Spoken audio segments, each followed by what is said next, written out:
Good afternoon, good evening, Harlem and Harlems of the world. I'm Terri Wisdom, and this is Harlem Network News. Harlem Network News is a media platform that started at the onset of COVID, and we are still here. We believe and know that media is the message and is very vital, particularly Black media, which in a lot of ways has been wiped out. But we are here, we're standing firm, and we know that it is very critical to assure that the people are informed, engaged, and called to action. And here in this 2025, nothing could be more vital than what we're doing. So we basically are prepared to come to you every day unpacking what's going on. Every day, 7:30, we're going to unpack what's happening in the news because everything is moving very, very quickly. And I know that there are a lot of people who are in overload from news, media, politics, what's going on in the country. And they basically have taken a posture that they don't want to know what's happening or they can't deal with it, they can't handle it. But we think this is a time for us to really stand up, unpack, and make a difference. So I have with us today one of our formidable journalists, formerly of the New York Times, the Washington Post, has done a lot of film reviews as well. And she has a show, which she is the producer and the founder on the ground. And it's part of the Pacifica Radio. So her views are always, I feel, spot on and give you another perspective. So, without further ado, I want to introduce to you our assistant, Esther Iverem. And forgive me if I'm not pronouncing it correctly, but we're That's working okay. on it. We Thank can you. fix all Thank you, things, Esther. right? Uh, Okay, Thank absolutely. you so much, Katia, for bringing me to the show today. I'm Esther Iverem. I'm producer and host of On the Ground: Voices of Resistance from the Nation's Capital. We come out of Washington, D.C., but we are on about 24 stations on the Pacifica Radio Network, including WBAI in New York. We're on in New York Fridays at 10 a.m. Okay, all So right. I hope I'm reaching some of our listeners, and always happy to hear from people, whether here on this platform or on our platform. We maintain a website on the groundshow.org, and we also are on podcasts at On the Ground with Esther Iverem. So if like you on Spotify or any of those platforms, in addition to this one, you can check out the show, whenever you can. Okay, so that's amazing. Yeah. Thank you so much for sharing. And what really Mm. what has your path been on this media journey? You know, because from the New York Times to On the Ground to the in betweens, what really has kept you on this path? What drives you? Really, it's just the determination that we as people need to have access to truth.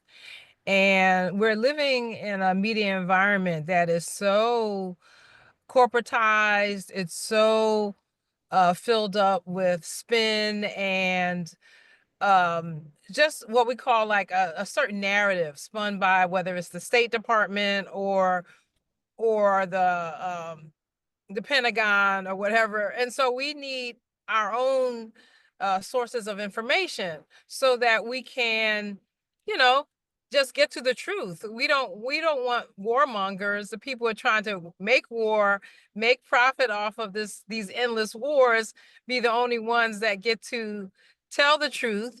I mean, to tell their narrative, to tell their version of what's happening. We need our own you know, uh, sources of information. And so that's what has kind of been a driving force for me, whether it's in, when I was still working in corporate media, or whether it's been on my own platforms that I've attempted to, start and maintain. Yeah. Okay, okay. Well, thank you for sharing that. And I think there's a lot of discernment needed. In the past, media, news, and information. And I'm Terry Wisdom. This is Harlem Network News, and I'm here with Esther Iverem of On the Ground. And we are just here to unpack some of the things that have occurred since the election, the presidential election, and of course, the down ballot elections. And now in 2025, the inauguration of the 47th president, who was also 45. So there's a lot to unpack, but media has really played a key and critical role in terms of what you wouldn't think media is, but a lot of misinformation. And you add that to the fact that we also are getting a lot of media from our social media platforms and from TikTok, which is front and center, even after this inauguration. So with so many sources, people have to almost be more astute to actually figure out what really happened. It's not like, oh, I saw it on the news and it is the truth. So we have a lot to deal with. Esther, what is your view on the election and how it came to be, how we got the results that we got, and just the impact on the nation, and particularly the impact on people of color? And I would say, not necessarily the have nots, but the people that aren't in the highest economic uh, echelon. What are your thoughts? Yeah, well, the election is, wow, there's so much to say about it. I think it's really an indictment on our system of so-called democracy, that we had to make the choice that we had to make, right? I do believe that most people, if they wanted to stick with the two-party system, felt like they really didn't have much of a choice, right? There was a recent poll that uh, one third of the people who didn't go out to vote for the Democrats didn't do it because of the Biden Harris insistence on not um, condemning the genocide in Gaza, for example. That one Okay. third of the voters who had voted Democrat in the past and would have voted for this ticket did not do so because of the Biden administration's failure to uh, stop the genocide in Gaza, to stop sending 2,000 pound bombs to bomb tent cities in Gaza, where men and women and children were killed by the thousands. Um, you know, Americans did not want that, right? And so we have that poll. We also have the poll that indicates that for so many people, they did not see the former administration represented by the Harris Waltz ticket addressing the serious economic difficulties that people are facing, right? Hmm. So when you have the economy, you have this horrific Holocaust of our time happening. Many people either stayed home, some people voted third party, but that had a lot to do with the ticket. Um, and the results we got, right? So we should have had a lot more choices, third party candidates, other candidates who had other solutions, like for Americans Hmm. should have been allowed on debates. There should have been primaries. If we really had a real, you know, democratic system, we would not have had that choice, right? Limited to that choice in the serious times that people are dealing with. very serious issues, for voters in Michigan. They were dealing with the murder of their families, right? This was a Right. swing Yes. state, right? And so right there, we knew that if the Democrats could not secure Michigan, the path to victory was very slim. And then they started to Interesting. rely on um not the Democratic base, which is us, Black people, immigrants, young people. They started to switch their attention to people like Liz Cheney, that they could get the never Trumpers and the Right. Right. Right. uh people like that to vote for them, that would carry the day. But it did not. So they only have themselves to blame, but for all the postmortems that I've heard, and I haven't heard that many because I would have to be kind of tuned into corporate media to hear them. They're Okay. they're blaming everyone but themselves, right? They're blaming And um this is reference to Democratic Party. exactly. They're blaming Okay. everyone but themselves. Before the election happened, even, Black men were being blamed, right? Hispanic men were being blamed. Mhm. Uh, and so uh the sad thing about the election is that I don't know if the Democratic Party has learned anything. And I really do believe, from where I sit, I'm not in the same chats that you're in, I don't think. Right. Okay. I don't know what the future of the Democratic Party is, because I haven't heard any postmortems that indicate any need to um, go back to their roots of being Mhm. for the working class in this country, being for the people of color, for immigrants. You know, on the campaign trail, it sounded like Kamala was trying to outdo Trump in terms of demonizing immigrants, or not coming to their rescue or defense, right? Mhm. And so that's kind of like how I feel about the election, the actual election that as it occurred. And I guess I just wasn't really surprised. I wasn't really surprised. Okay. I didn't know exactly how it would unfold, but when you have a solid red in Dixie, um, formerly the former states of the Confederacy of enslavement, a solid red block, Mhm. it means that um, the Democrats have to hold on to their base uh, to really overcome that. And of course, the last thing to say about the election is, of course, the Electoral College. Okay. Yes. All right. The Electoral College. But in this case, Trump won the popular vote in addition to the Electoral College, which he did not win the popular vote the first time he ran. And so Hmm. that's how much the Democrats have helped to push the population or the electorate to the right, to give the right more power. Hmm. Okay. I think it's a very interesting perspective that you have, Esther. And also just really saying that a lot of people sat out because of the Gaza situation, Mhm. because of the Israeli-Palestine situation. And that was almost like a word is mum, or we've got to, say what we thought or what the Democrats thought was politically correct. We support Israel unconditionally, and on the same side as thousands of people, genocide was being committed. Mhm. So that in itself was a lot to unpack. And I think a lot of people were surprised at the outcome of the election.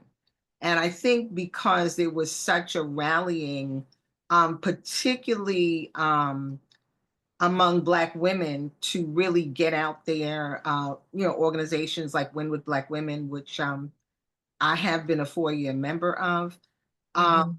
really rallied behind Kamala Harris. And so I think for some people, it was a surprise that it didn't happen. It was devastating. just the outcome of the election, but we're here. We're here and we're in 2025. Right. So, with the outcome of the election, what are your thoughts in terms of the direction of the country, what this means for Black and Brown people, uh, what it means for those who are suffering from disparities in this country, which are certainly more than Black and Brown people? What are your thoughts? Well, I think that I've been either through coverage and in my own activism involved in the We Fight Back 2025 movement. I think the website is still up, wefightback2025.org, and there Okay. should be connections to some of the people. More than 80 cities around the country on Inauguration Day had rallies. You had a big rally in New York. And Mhm. I'm sorry, you froze just a little bit. I'm Terry Wisdom. This is Harlem Network News, and I'm here with Esther Iverem from On the Ground radio and website and so on and so forth. So you were just sharing some of the rallies and what took place in terms of We Fight Back. If you would reiterate that. Thank you. Oh yeah. So just kind of in terms of what's happened since the election and inauguration, I wanna lift up the We Fight Back movement. The website is wefightback2025.org. Am I freezing again? No, you're good. You're good. All right. All right. Absolutely. Thank I you. should be in a more stable situation in a few minutes. But Okay. and so the yeah, more than 80 demonstrations around the country. And this is a coalition. These are coalitions unique in every location that are standing up for all the things that we're talking about, standing up for Black and Brown people, for workers of all colors, Mhm. fighting back against this attempt to really pull back the gains that our parents and our grandparents fought for beginning in the 30s, fighting for Social Security, for for Medicare, for Medicaid, all the gains that we've made as working people in this country, right? So that's the first thing. And then to stand up for immigrants. I was making a few notes before I actually got on the call with you. And Okay. a lot I've been disturbed to hear that in so many situations there are people who don't feel that the fight for immigrant rights has anything to do with Black people. Not only are there Black immigrants, you got to remember on the campaign trail, Trump and Vance went after the Haitian immigrants in Ohio, right? We have immigrants from the Caribbean. We have, there are people, our people. Many, especially in New York City, we have a lot of immigrants that are from everywhere in Africa, a lot of Exactly. Francophone countries, Exactly. but And so when absolutely. they start talking about immigrant rights, it's not just people from Central and South America, right? And a lot of our people are coming up through the southern border. A lot of people from Cameroon, all kinds of countries. So uh, not only not and I would say we don't want to just stick up for immigrant rights because they are Black immigrants, but because when they start talking about ending birthright citizenship and they start talking about the 14th Amendment, that is definitely related to Black people because our citizenship was enshrined because of the 14th Amendment. So people don't need to Absolutely. sleep on that. We need to have solidarity with immigrants because you see, you remember the whole phrase that happened during Nazi Germany, right? First they came for these people and I didn't say anything. Then they came for these other people, I didn't say anything. Then they came for me and there was nobody else to say anything, on my behalf. So Okay. no, so the fight back movement, We Fight Back 2025 is about solidarity with immigrants, to fight for workers' rights, to fight for LGBTQ rights, and to really have a united front, because there are more of us than there are of them, and maybe the election made some people think that there are more of them, but it's not that way, right? So And it's to solidify that as a united front, we can fight back. We can fight for all the rights that our parents fought for, our grandparents fought for, and that we can, we can win. If people start with a defeatist notion right now, if they start thinking that, oh, the fascists have won, they won't fight back, right? And so that's the other message of We Fight Back, to say that no, we cannot have a sense of defeatism right now. And we can't assume that just because the election was a certain way, and just because um uh corporate media is spinning things in a certain way, that there's nothing we can do. We have the power, and the idea is to keep that power and to fight back. Okay, well, that is well said. This is Harlem Network News. I'm Terri Wisdom, and I'm here with Esther Iverem of On the Ground. And we basically are unpacking, but what you said is just so valuable in terms of the We Fight Back and the fact that there's more of them than us. No, And more of us than them. I'm sorry, let me reverse that. More of us than them.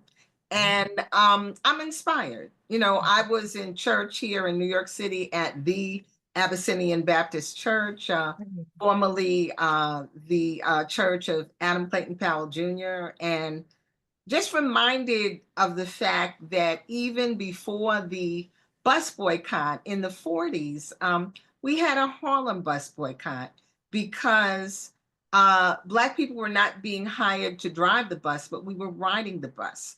Oh, So, wow. this is part of our history and part of how we have taken a stand. Last Sunday at the Abyssinian Baptist Church, we had Reverend Al Sharpton of NAN as a keynote speaker. I know that he had a rally in Washington, D.C. on Election Day, with Inauguration Day, which was also, Dr. Martin Luther King Day. So Right. there's a lot to unpack, but the message in church today was that the Black church has got to stand up, which it stood up. It was at the forefront. It's got to continue to be at the forefront. And we've got to continue the fight. We cannot lay down. We cannot be depressed. We cannot say that we don't want to hear, though corporate media is like just writing its own narrative. But we've got to look at it. We've got to read in between the lines. And media like Harlem Network News and On the Ground and Roland, who we've got to just move forward and get this information and know that we do have the power. Now, Esther, you were speaking about the immigrant situation, and that has really been like the hot seat situation. And it's also very important to understand that even those immigrants coming from South America, they include Black people too. When That's you look at the numbers and when you look at the history, more people during the Middle Passage got dropped in South America than in North America. And that's right. not something that's really spoken about, but that's Yeah. a fact. So we've got to look at that. But what is your take? Because here in New York City, because we have been an asylum city, we really have been hit extremely hard in terms of the immigrant situation, the impact on the city, the impact on the finances of it, and how we deal with it. Because New York City already has a lot of Black and Brown people and a lot of disparities. It's a tale of two cities. And those that have been hit the hardest and impacted the most by the immigrant situation is here in New York. So there's been different pushbacks from the mayor to just say we can't take anymore, we don't have the money, the federal government. What are your thoughts on this kind of situation? I think you probably know a lot more about New York than I do. I lived there for more than a decade, so I Okay. consider it kind of like a second home. But Mhm. just looking from the outside or looking from DC and understanding some of these dynamics there, you had these governors like the governor of Florida and Texas sending busloads of migrants to New York, Chicago, other places with Democratic mayors to specifically make a point to say, hey, you take these people, your party wants, this immigration to be more elastic, to be more open, to have people seek asylum. Okay, well then have them seek asylum in your city. So that was kind of their battle cry and their strategy to create really a real difficult situation for Mhm. cities like Chicago and New York, right? And so we have to acknowledge that, first of all, that it was a strategy to target cities like New York, right? And to make a already packed situation even more congested, right? So I can only read at this point, like what's happening in New York. The same thing happened to DC. There were like busloads of people dropped off in DC, right? And so the mayor um, in DC, just like in New York, they have to figure out, okay, are we going to try to provide as the Constitution, as international law asks us to provide for people seeking asylum, even though, you know, the the government, and right now definitely under the Trump administration, is not going to be providing any federal assistance as it should. So i- it's just like the election in a way, right? The immigration reform was promised, right? And the Biden administration, I think they made some moves, but they did not do the things that they kind of promised to organizations like CASA and all the other immigration, to have a path to citizenship, to have people not live in the shadows. These are people who contribute to the economy. All the people working in restaurants in New York, and Absolutely. all Absolutely. the people doing the work that many of us don't want to do, or can't do right now. So this country basically has was built off of the labor of enslaved, Mhm. right? And the people brought here as immigrants, whether it's, from Europe or China or whatever. This country was built on that labor. And so for them to continue in 2025 to play this game and use immigrants as scapegoats, instead of come to a solution that works for all working people, is really disgraceful. And we as people who have documents, we have documents, we have to understand that we have more in common with those people than we have with the people who are trying to use them as scapegoats, right?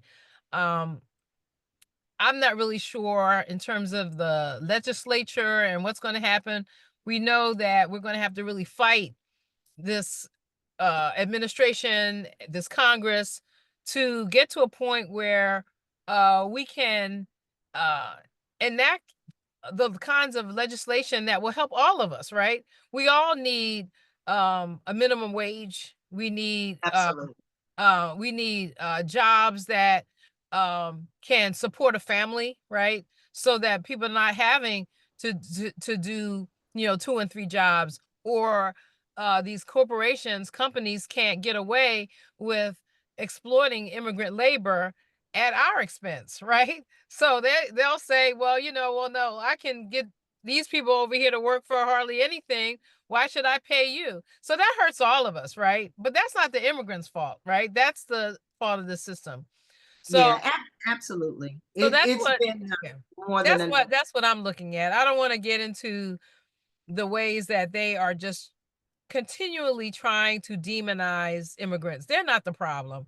And I played there was a speech given by a young man here in DC on the inauguration day, and Mhm. there's a group called Rais Popular, RAIS Popular.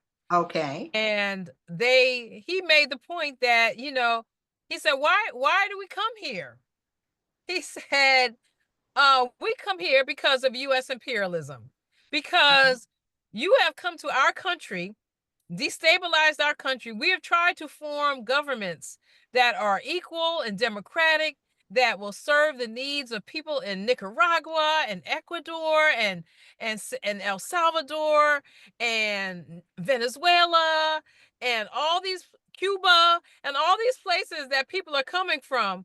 But you come into our country, destabilize our country, massacre us, just like they massacring people in Gaza, and create create not just create but empower these drug cartels or these Mhm. drug narco states, and people are fleeing for their lives, and that's why we're here.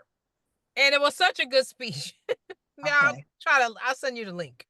Okay, And thank you. We appreciate that right, because and we're and really and trying that's to what share as much information. And because of how it is, and especially in a city like New York, um, there's so much suffering, there's so much disparity.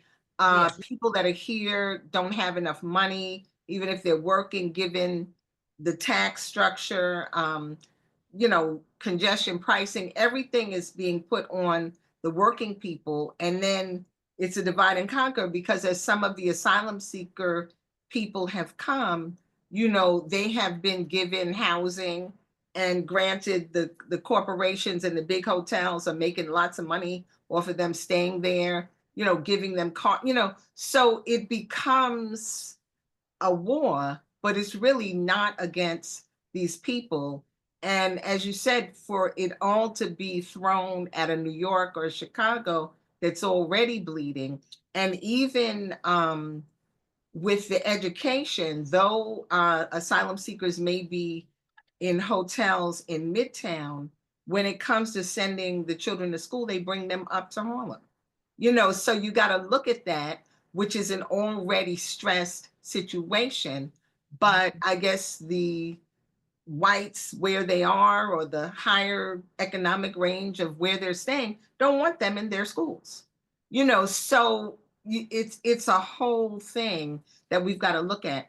But we're not going to be too much longer, but I wanted to get your view on the birthright situation, if you have a clear understanding of that, because people are very confused with that. And even in this first week, um, with ICE going into Newark and taking people out of a restaurant, citizens, non-citizens, the same heard about thing that. happening in Syracuse, New York. ICE is nothing new, and it appears like in Syracuse, folks have been having to check in with ICE, but in this instance, they were literally handcuffed and got ankle bracelets. So it's happening. And I guess because we have the media and the social media that we have, we're getting more information about Right, what is happening. The right. ICE thing is not new.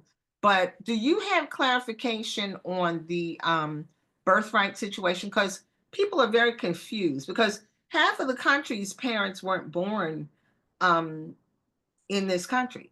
So Okay. does so So people so have the need the clarity. birthright situation, it's really simple. It's maybe that corporate media is making it confused, or the Trump administration is making it confused, but according to the 14th Amendment, if you are born in this country, you have a right to citizenship. Now, in recent years, not just now during the Trump administration, the right wing has called this. They've created this slogan, "Anchor babies," right? So they've been trying to end or change the 14th Amendment, because if immigrants come here and they have a baby here, then they're calling these babies U.S. citizens anchor babies. Like, this is an Okay. anchor to kind Mhm. of keep them, the whole family, in the United States. And so to not break up immigrant families, or to break up immigrant families, you Mhm. hear Holman Trump's head for the Homeland Security saying, well, we're not going to break up the family, just deport with the baby. You go back Okay. with the Take baby, right? everybody. So that's what he's saying. So, uh, uh, of course, on Thursday, a lawsuit was brought against the Trump administration for this so-called executive order because it is illegal. It is against the Constitution. And right now, there has been no constitutional convention to change the Constitution. There was an effort for a while to do that, and they were only a few states away from being able to have this new constitutional convention. So watch out for that.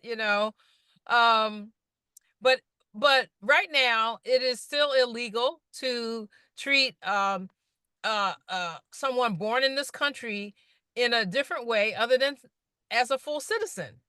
And so this lawsuit will go through and it is temporarily ending stopping this so-called executive order for going through. Now, Okay. um as far as their parents being born here, it has nothing to do with that, right? So, when I spoke to Gerald Horn for Friday's show, he was saying how the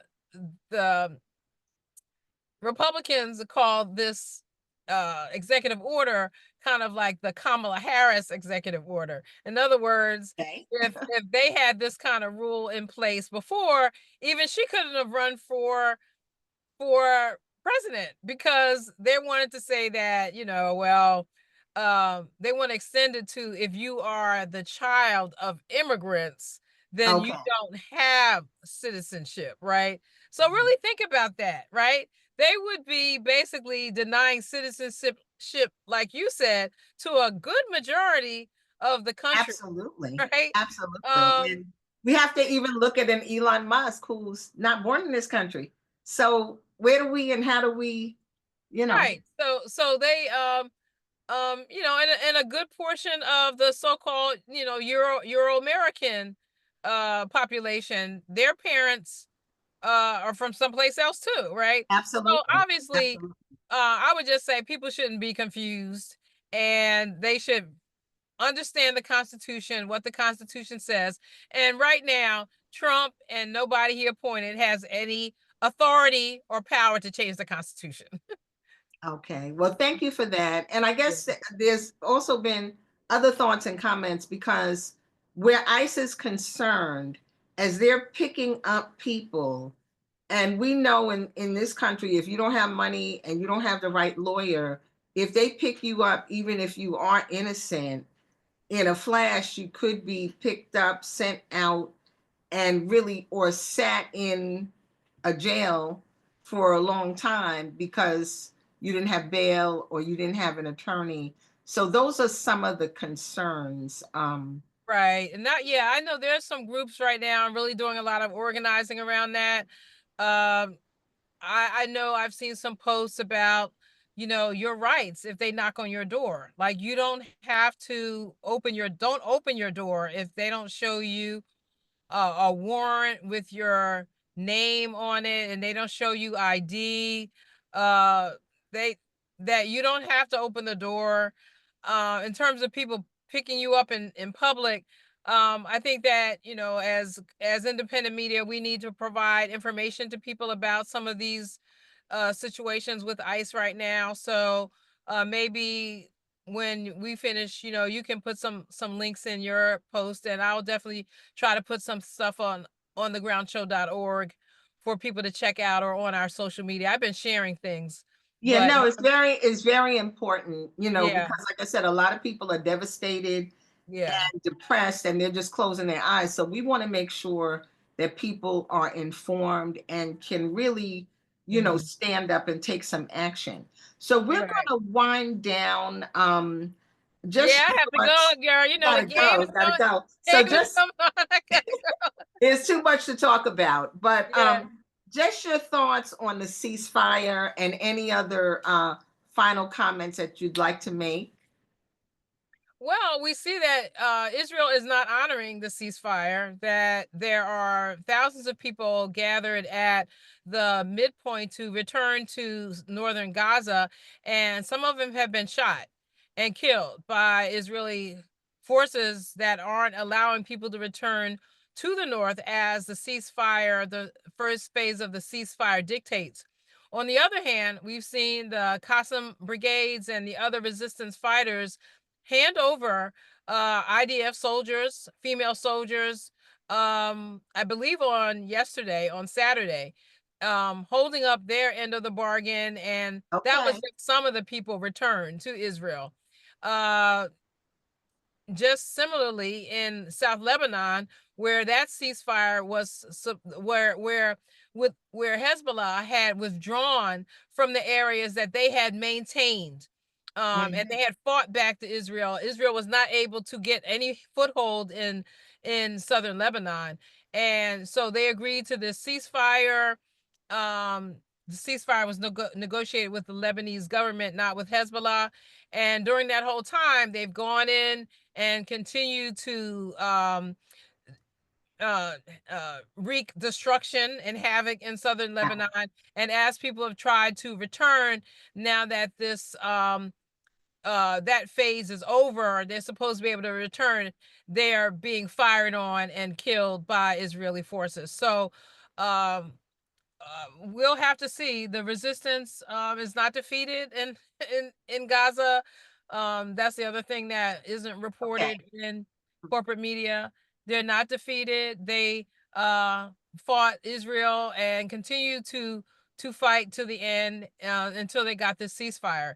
And so now we see that Israel is not living up to their part of the ceasefire. We'll have to see what happens. Yeah. Okay.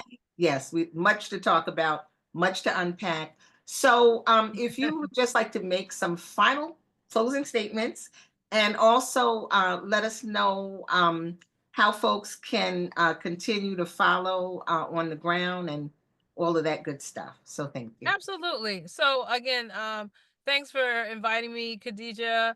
I appreciate your invitation and this chance to, uh, uh, visit with your listeners and viewers. Our show is On the Ground, Voices of Resistance from the Nation's Capital. We focus on, as much as we can, on live out of studio coverage of things happening in the District of Columbia, in Washington, D.C., as they impact this country and the entire world. So they can check us out on our website, onthegroundshow.org. But also, if people listen to podcasts, our podcast is On the Ground with Esther Iverem. And I did that with someone last night. And if they, as soon as they type in on podcast On the Ground with, it comes up like I'm the second one. So Okay, On the great. Ground with Esther Iverem. And also yeah, so the website, the podcast, and if people are listening mainly in New York, we're on WBAI at 10 a.m. on Fridays. And Okay. but the website has the different stations that we're on, about 2 or 3 dozen stations. In DC, Okay. 89.3 WPFW. Okay. Okay. Well, thank you for all the work you do. And we are always honored and grateful to have you on.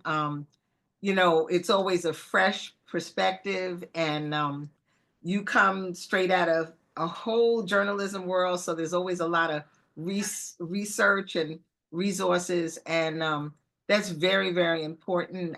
Thank you so much. And I'm Terri Wisdom. This is Harlem Network News, and we are a media platform. And we're really looking to expand in this 2025 because we know how important media is and speaking the truth to power. You can reach us at 646-261-5397 or Harlem Network News at gmail.com. Please donate. We do Zelle, Cash App, all of the above. GoFundMe is very, very important. And your donations help us. We matter. You matter. And we're free. We are free. So we have the freedom to speak and bring the news and information. We're not tied to the corporate arm. And that's a huge thing now. And it's very, very important. But we encourage everyone to stay with our mission, which is to be informed, engaged, and call to action. Thank you so much. Thank you. Thank you, Esther. Take care. Yeah, thank you. Thank you.